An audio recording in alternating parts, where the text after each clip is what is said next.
the center of our world lies the Middle East, and at its very heart, the ancient land which is Iraq.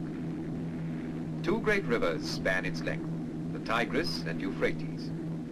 In the plain, made rich and fertile by their waters, the earliest civilizations known to man were born. Out of this ancient heritage, the citizens of one of the world's youngest nations are building a new life and a modern state.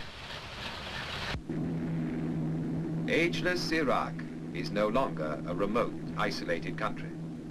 Today, she is a main junction linking the East and West.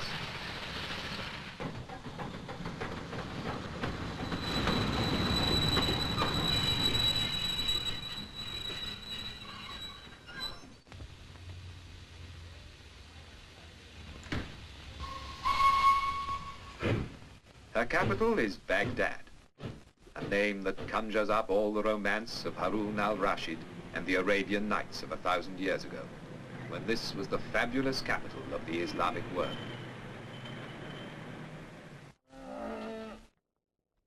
The tempo of an age-old way of life contrasts with the swifter rhythm of the new.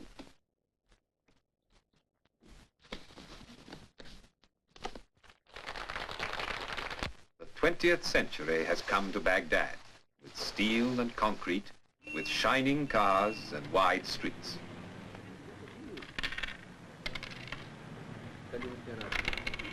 But the people of Iraq hold on to the best of their old traditions.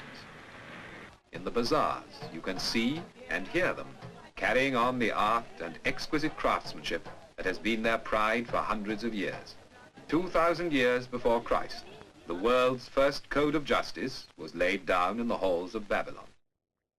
Today, in Baghdad, a modern police force upholds the laws of a sovereign state. Today, the streets of the city are alive with the bustle of a young people who are taking back from the West the means to a brighter future. And in their enjoyment of sport, the same is true. And now, in the 20th century, the sport of kings has come into its own in Baghdad, and how the people love it. In Iraq, as in every land, the housewife's work is never done. For their husbands, the day's work over, there is time to sip a glass of tea and talk of what the future holds in store for them and their children. Today, the modern port of Basra is Iraq's waterway to the world.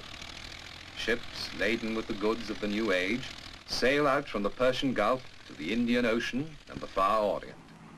And the skies over Basra are thronged with the traffic of the air. And yet, within a few minutes flying time of Basra is a strangely different world. You're back in another age. Here, amid lakes and marshes, water has created a way of life all its own. A way of life well suited to these strange surroundings, and at the same time a living reminder of that remote past when men settled by these waters to found the first great cities known to man.